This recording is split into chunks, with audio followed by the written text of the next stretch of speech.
last night I get to the airport and I go to the little security point check thing, and I take my shoes off and my socks don't have holes in them, and I put everything in the bin and I go through and I'm like, okay, I do the thing. And I get on the other side and I look at a bin and I was like, oh my gosh, someone's press-on nail came off and it's in that bin. Ew. And then I looked at it and I was like, oh my gosh, that's the color of my nails. Okay, all right. Now these are not press-on nails, but my acrylic came off and went into the bin. And I was like, oh my gosh, what do I do? Do I pick it up or do I just leave it there? Did anybody even notice that my nail is now no longer on my hand? I picked it up and put it in my pocket. Okay. So now I have a press-on nail that could go on your nail if you need one.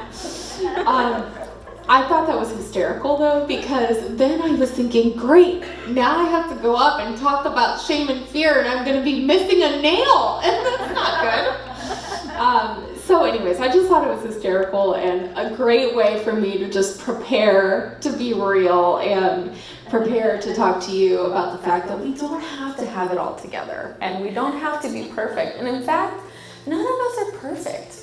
I wanted to share a little bit about how I know what shame and fear feel like.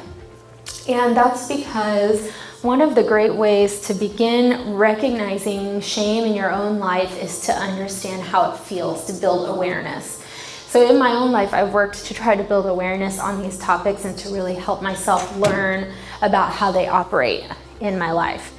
If we connect with the feeling of shame, I just want to invite you for a second to do that, to think about those feelings that come up when you are feeling shame, when you're feeling like you're not enough or you're not worthy or you don't belong. And it's this deep feeling that kind of comes up for me. I feel it in my stomach. My neck gets hot, my face gets red, maybe I get sweaty.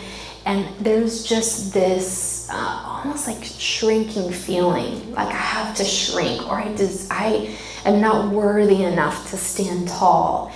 Shame can really cripple us if we're not careful, and it's good to get in touch with how it feels so you can begin to recognize it, and we'll talk a little bit more about that.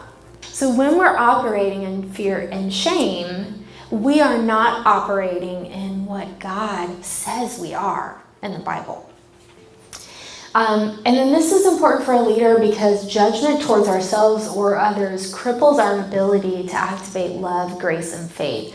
So all those things that we just said, those are loving things. That's great. That's God's grace that's covering us. And then we need to be able to activate our faith in order to really walk in the gifts of the Spirit and really do what God asks us to do, which is love others, bless others, miracles, signs, wonders, all of those things. So knowing what shame is helps us walk other people out of shame and into freedom. So if I don't know what shame is, and I'm not connected to my own shame, then I don't know how I'm going to be able to walk other people out of shame. So this is good for you. Even if you don't feel a lot of shame, you're super secure as a woman, and you never worry about if you're missing a nail, this is still for you because other people operate in it. So if you know how to see it, how to identify it, and how to address it, you're more equipped to help the women that are coming to your small groups or talking to you in church or talking to you in your communities, your businesses, your families. There is a difference between guilt and embarrassment and humiliation and shame. So guilt is I did something bad or wrong that doesn't line up with my morals or values. Guilt is more based on the action than on the person.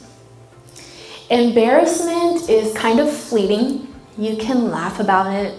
It kind of goes away, and every once in a while you think, oh, that was embarrassing, but it doesn't mean anything about you. And kind of like my nail, it's like I was embarrassed and maybe still a little bit embarrassed, but it will pass, and it's not hitting my ego. Humiliation is someone did something to me or something happened to me that was not okay. Shame is something more deep. It's a deep feeling that can be super debilitating. It comes with messages that tell you that there's something inherently wrong with you. So shame is the message that something is inherently wrong with you. And then fear, I put the definition that many of us have heard, false evidence appearing real. The belief that something is dangerous, most likely cause pain, or is a threat. As you think about shame and fear, and you think about ways that you protect yourself, you think about your defense mechanisms, what are some things that we do to defend ourselves? The defense mechanisms we put up. Give me some examples. Denial. Yes, that's a good one. What else? Isolation. What else? Busyness. Oh, that's a good one. I would say too, that goes along with disconnecting with your true self is keeping yourself preoccupied so that you're not dealing with your feelings. Yeah. And so sometimes what'd you say? I clean. She cleans. I wish that was my problem. Mine is a little less productive. I watch Netflix. I was just about to say Netflix. You said clean. That sounds so much better. Okay. If you took a petri dish and put shame in it and filled it with secrecy, isolation, and judgment. So this is like a science experiment here. Shame grows. Secrecy, isolation, and judgment. Shame grows. So if you went through something at a young age, if you went through something as an adult, if you have something you're ashamed of, if something happened to you that you are ashamed of, and you feed it with secrecy, isolation, and judgment, your shame will grow. If we feed other people shame with isolation and judgment, it will grow. If you put shame in a petri dish and you feed it with empathy, shame cannot grow. And we can get empathy from ourselves, from others, and from God. Empathy looks like understanding why a person could feel the way they feel, speaking to them like you would speak to a friend, being caring and gracious, having kind and gentle words to say. We have two mindsets we can operate in. We can operate in that negative mindset, the mindset that really the devil would try to attack us with, to kill us, to steal from us, and to destroy us. Or we can walk in the mindset of Christ that says you are loved, you are worthy, you are beautiful.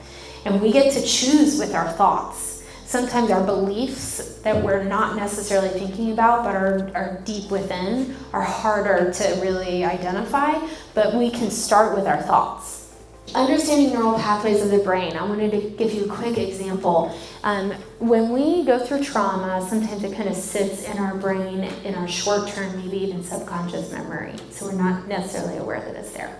What happens is it's like a path that we've walked. You know how hiking paths that are well used, it's like the dirt, and you see exactly where you're supposed to go. You don't even have to guess. It's well worn and you know exactly where to walk. That's like what our brains are doing. They've walked this path of negative thoughts, automatic thinking for so long.